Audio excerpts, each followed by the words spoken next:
At night, when the other engines are tucked away in their sheds, you can still hear the faraway call of an engine's whistle and the clickety-clack of train wheels turning.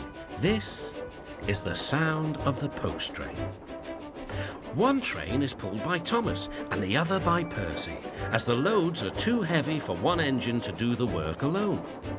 The post is loaded into trucks at both the harbours, and the engines pull their trains through the silent stations, delivering their precious loads.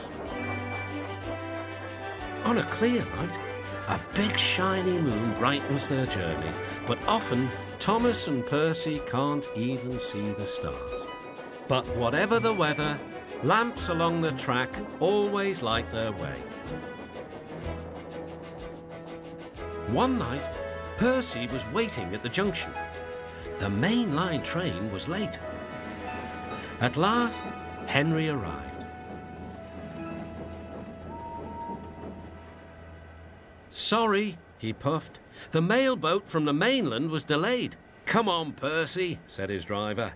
"Let's make up for lost time."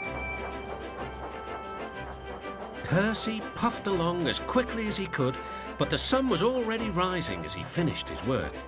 "Never mind," thought Percy. "It's nice to be up and about when it's the start of a new day and there's no one else around." Percy was not alone for long. "Bother," said Percy. "It's that dizzy thing, Harold." "Good morning," whirred Harold. "I always said railways were out of date, but you're so slow with the post, you should give everyone their stamps back. Post haste." Percy was too tired to explain. "Bird brain," he muttered. "Good morning, Percy," called Duck. "You're up early." "No, you're wrong," sighed Percy. "I'm back, tired and late." He rolled into the shed and fell asleep almost before his buffers touched the bar.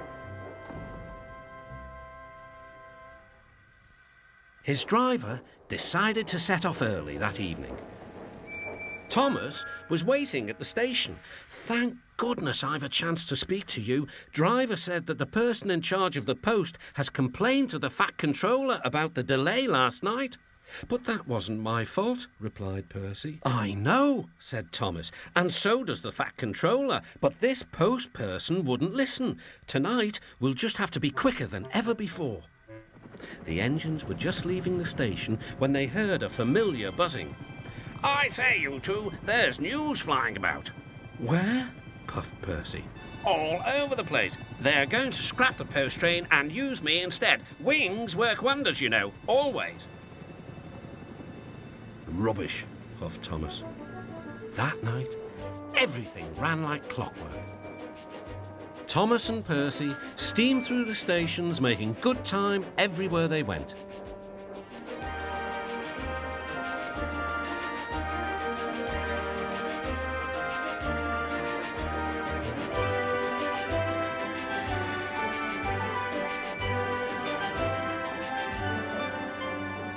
At a station, Thomas noticed a man looking cold and worried.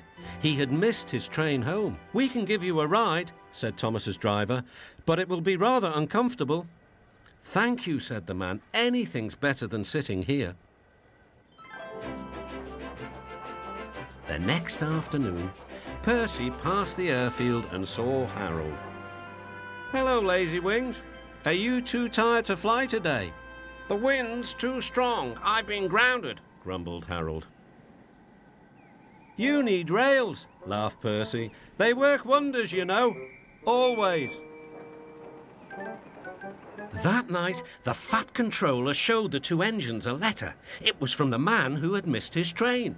"He thinks you are both splendid," said the Fat Controller, "and everyone says that the post train is the pride of the line."